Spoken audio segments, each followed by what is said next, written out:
Pendant la Première Guerre mondiale, nous parlons toujours des opérations, des batailles qui ont été menées par les deux camps.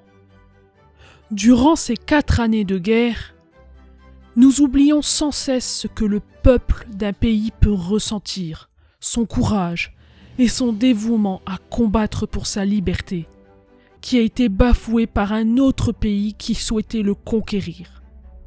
Dans cette nouvelle vidéo, je vais vous faire découvrir le courage du peuple belge qui n'a jamais abandonné durant la Première Guerre mondiale. Voici son histoire.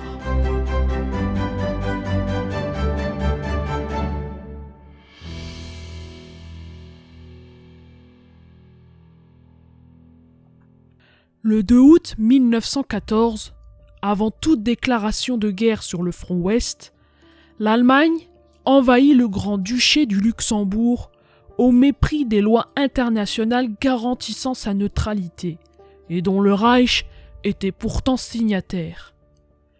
Pour les chefs militaires et les diplomates allemands, il s'agit d'une action préventive. Le Premier ministre, Paul Eschen, appelle au secours les puissances européennes, tandis que les envahisseurs emprisonnent le souverain et ses ministres. L'Allemagne lance un ultimatum à la Belgique et exige le libre passage de son armée. Le 3 août 1914, le roi Albert Ier refuse et l'Allemagne déclare aussitôt la guerre à la Belgique. Dès le lendemain, l'invasion débute. Le corps de siège du général von Emir attaque les forts de Liège. À ses côtés figurent également des unités autrichiennes d'artillerie lourde. Le 4 août 1914, le roi Albert Ier fait un discours au Parlement. Messieurs, jamais depuis 1830, heure plus grave n'a sonné pour la Belgique. L'intégrité de notre territoire est menacée. Notre vaillante jeunesse est debout, fermement résolue avec la ténacité et le sang-froid traditionnel des Belges, à défendre la patrie en danger. Je lui adresse, au nom de la nation, un fraternel salut. Partout, en Flandre et en Wallonie, dans les villes et dans les campagnes, un seul sentiment étreint les cœurs, le patriotisme. Une seule vision emplit les esprits, notre indépendance compromise. Un seul devoir s'impose à nos volontés, la résistance opiniâtre. Dans ces graves circonstances, 2 vertus sont indispensables. Le courage calme, mais ferme, et l'union intime de tous les Belges. J'ai foi dans nos destinées. Un pays qui se défend s'impose au respect de tous. Ce pays ne périt pas. Dieu sera avec nous dans cette cause juste. Vive la Belgique indépendante! Brave et déterminée, l'armée belge défend sa patrie pied à pied et inflige de sévères revers à l'Allemagne. Le 12 août 1914, le combat d'Allen débute. La cavalerie allemande subit de lourdes pertes. Numériquement trop faible, elle doit abandonner la province du Luxembourg, que les 4e et 5e armées impériales ravagent malgré l'intervention des 3e et 4e armées françaises. À Liège, l'armée belge se révèle héroïque. Le général Lemant refuse d'abandonner le fort de Lonsin, pilonné par des obus de 420 et 305 mm, et devient un héros national. Les forts de Liège, pris la faux des 1er, 2e et 3e armées impériales, s'abat sur la Belgique, en application du plan Schlieffen. Le 20 août 1914, Bruxelles est occupée. Après la perte de Namur, la retraite française de Charleroi, puis l'échec français dans les Ardennes et Gaume, l'armée belge doit se replier sur le camp retranché d'Anvers, puis sur l'Isère. Lors de ces batailles gigantesques, les envahisseurs mettent en pratique contre la population belge le règlement que leurs théoriciens avaient rédigé en 1902 et qui s'intitule « Loi de guerre continentale ». Celui-ci stipule Les considérations humanitaires, telles que les ménagements relatifs aux personnes et biens, ne peuvent faire question ici que si la nature et le but de la guerre s'en accommodent. Il a été précisé plus brutalement par le général von Hartmann dans sa doctrine allemande de la guerre. La liberté absolue de l'action militaire est condition indispensable au succès. Voilà le principe que les milieux exclusivement militaires devront opposer à toute tentative d'entraver cette action par un droit de guerre international. Quand la guerre nationale a éclaté, le terrorisme devient un principe militaire nécessaire. Dans la fureur de l'invasion, ces règles seront aggravées par la haine religieuse qu'éprouvent beaucoup d'unités composées d'hommes de confession protestante contre le clergé catholique qui endure le martyre. Des prêtres seront pendus, des églises pillées ou incendiées, des statues de la Vierge détruites. Des lieux de culte seront même transformés en écuries. De Liège à Charleroi, en passant par Arlon et Virton, dans ces régions où coule la Meuse, la Sambre, la Semois, l'Ourthe, dans le Brabant, dans les Flandres, les drames les plus affreux se déroulent. Partout, les Allemands, ainsi que les officiers et les simples soldats, répandent la terreur, en assassinant des civils qui sont qualifiés de francs-tireurs alors qu'il n'y a aucune preuve à leur égard. Du 23 au 24 août 1914, les Saxons de Hausen mettent à sac, façon guerre de 30 ans, la ville de Dinant-sur-Meuse, où ils massacrent 674 personnes, dont 92 femmes, incendiant 1300 maisons, mais également l'église. Ils fusillent également un diplomate neutre, le consul d'Argentine, Henri Himmer, qui s'interposait pour protéger un groupe de victimes. Une autre ville près de Liège subit également le même sort. À Louvain, 1074 habitations sont brûlées, des civils sont tués ou déportés en grand nombre. L'université est anéantie, avec ses trésors culturels inestimables. Même le clergé est la cible des soldats du Kaiser. À Rossignol, 125 personnes de 16 à 82 ans sont prises en otage. Sans jugement, elles seront fusillées 10 par 10 contre un talus de voie ferrée à Arlon. Le gouvernement belge, contraint à se réfugier en France, continue la lutte depuis Sainte-Adresse, près du Havre. Il réorganise son armée, fait de la diplomatie, continue de gérer sa colonie du Congo, qui est d'une importance primordiale, car les mines de cuivre du Katanga servent à la fabrication des munitions. Le gouvernement fait mener des enquêtes auprès des réfugiés sur les crimes allemands et décrète le service obligatoire le 21 juillet 1916. Ravitaillée via Calais et Dunkerque, l'armée continue de se battre sur l'Isère, dernier lambeau de sol libre du royaume avec l'enclave de Bar-le-Duc aux Pays-Bas. Les souverains sont en Flandre libre. La reine est à la Panne sur la côte pour s'occuper des blessés. Le roi est à son quartier général de Furnes, d'où il commande son armée et converse avec les chefs alliés. Le 2 novembre 1914, il reçoit le président Poincaré. Puis, il rejoint la reine à la Panne en 1915. Tandis que les batailles d'Ypres et de l'Isère font rage, le point de fer de l'Allemagne s'abat sur la Belgique. Le bourgmestre de Bruxelles, Adolphe Max, qui a affronté l'autorité militaire, est déporté en Allemagne. L'évêque de Tournai est emmené comme otage.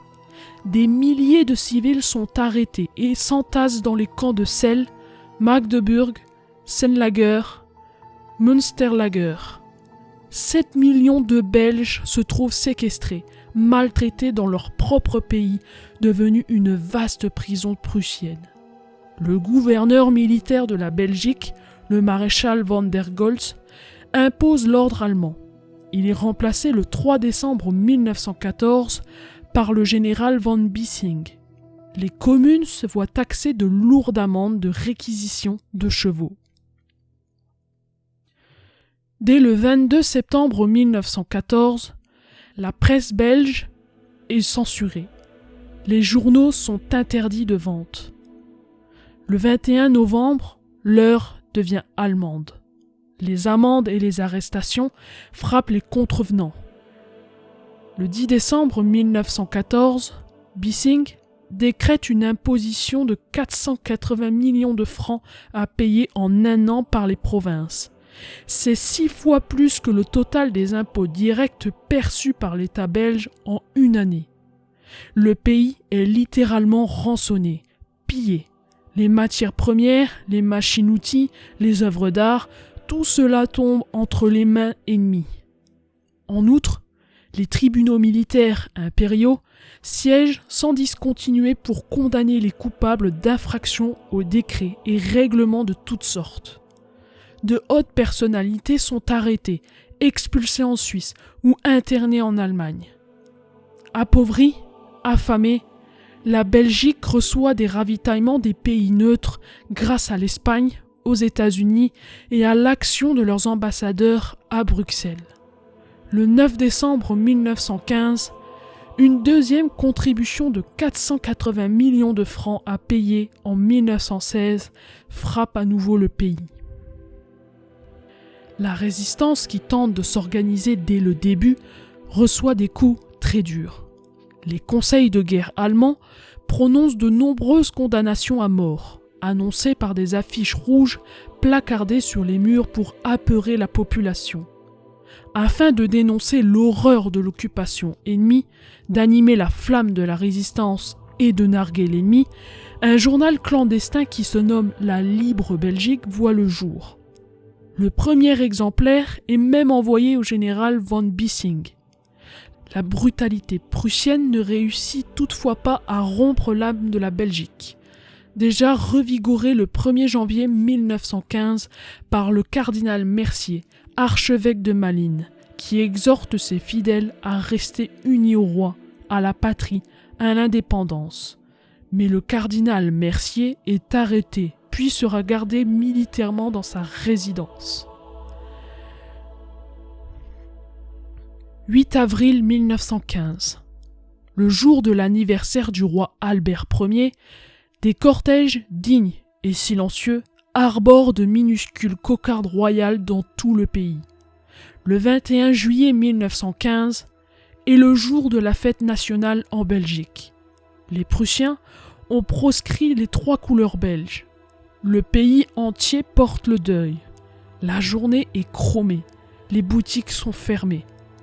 À Bruxelles, la foule décide de se rassembler sur la place des Martyrs de 1830 et chante la Brabançonne dans la cathédrale Sainte-Gudule. Les Allemands installent quant à eux des mitrailleuses et menacent de tirer sur la foule. Le 5 août, plusieurs personnes sont arrêtées par la Polizei pour leur activité soi-disant de trahison. Parmi elles se trouve Edith Cavell, une infirmière anglaise et directrice d'un institut médical bruxellois. Elle est accusée d'aide à l'évasion de soldats alliés. Elle sera condamnée à mort le 9 octobre 1915. L'ambassadeur américain tentera de solliciter une grâce au gouverneur allemand, mais peine perdue.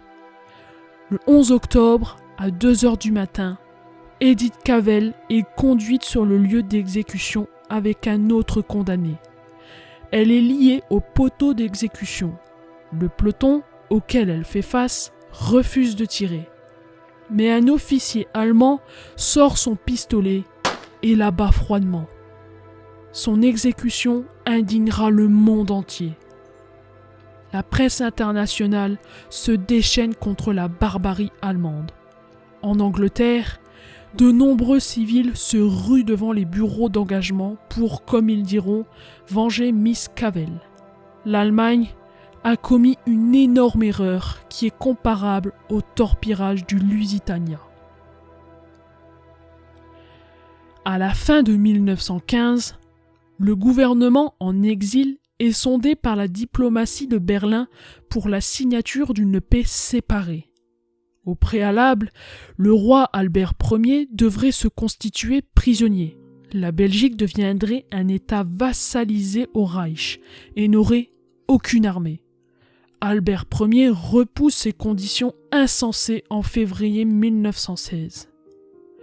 Au cours de l'année 1916, l'attitude allemande se durcit après la nomination au GQG du général Ludendorff et du maréchal von Hindenburg. Pour faire une guerre totale, il créait un office militaire général de la guerre avec les pleins pouvoirs sur l'économie afin d'exploiter au mieux les territoires occupés. Le 3 octobre 1916, le service du travail obligatoire est décrété pour les hommes de 14 à 60 ans. Les commandants Turenne les envoient à l'arrière du front, au sein des unités ZAB, qui sont des bataillons de travailleurs civils. Ils seront mal nourris, étroitement surveillés, et devront effectuer des travaux pénibles. Les évadés, les saboteurs, les révoltés sont envoyés à la forteresse de Sedan, qui deviendra un bagne de représailles où certains mourront de faim, de maladie, de coups. En 1917, la réquisition de la main-d'œuvre est étendue aux femmes de 15 à 45 ans. Le 22 novembre 1916, un décret du général von Bissing lève une troisième contribution de guerre. Cette fois-ci, elle est de 600 millions de francs. Le 13 décembre 1916, les Allemands décident de réquisitionner le cuivre, l'étain, le nickel. Le but est que les Belges donnent jusqu'à leur casserole.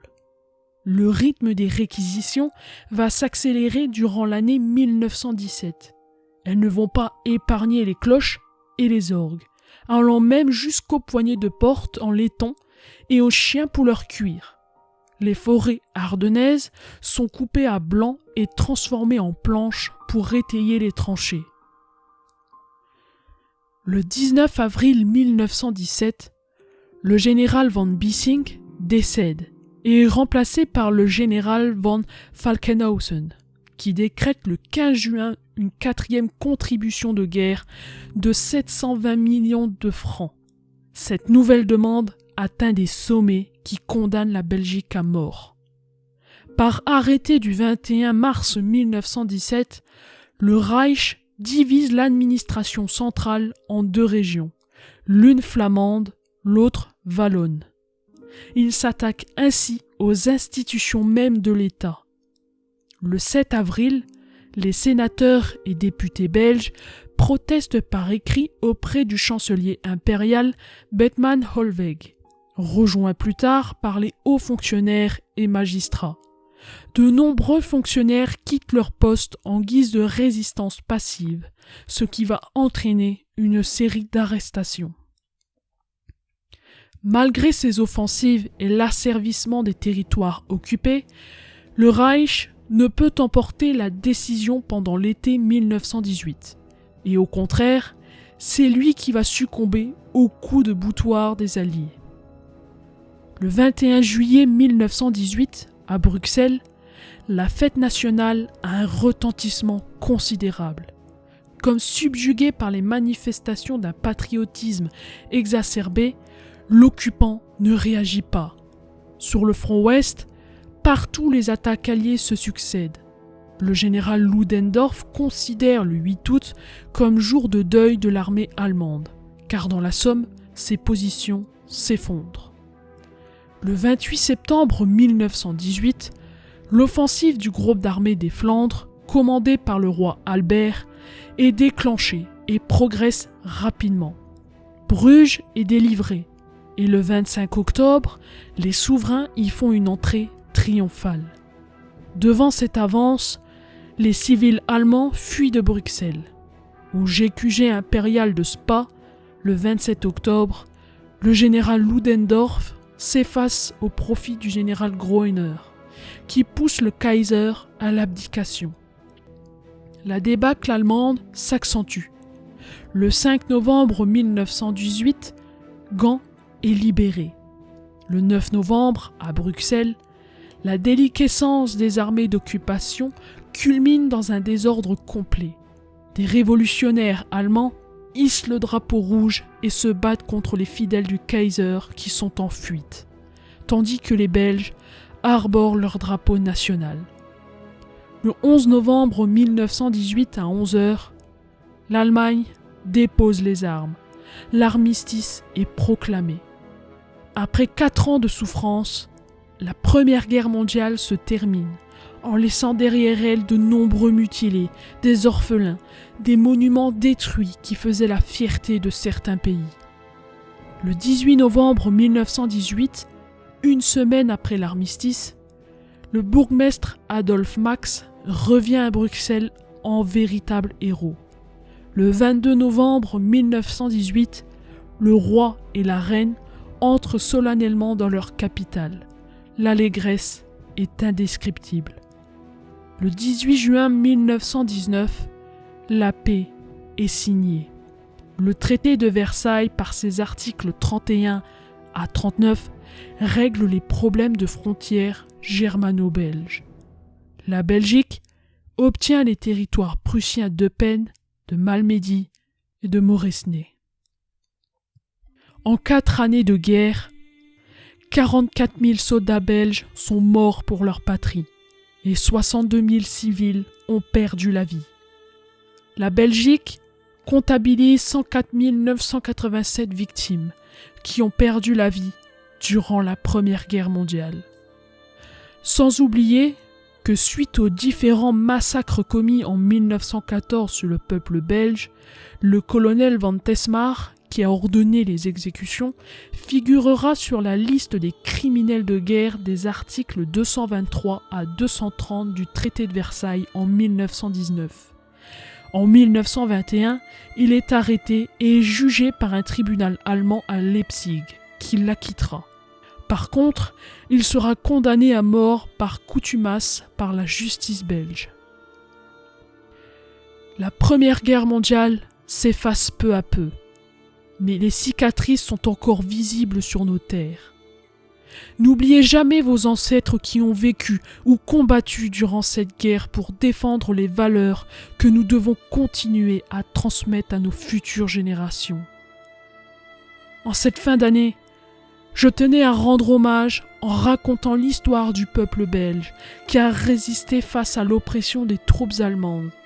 Son courage, sa bravoure et son honneur méritent que l'on se souvienne de ce passé que l'on a tendance à trop souvent oublier.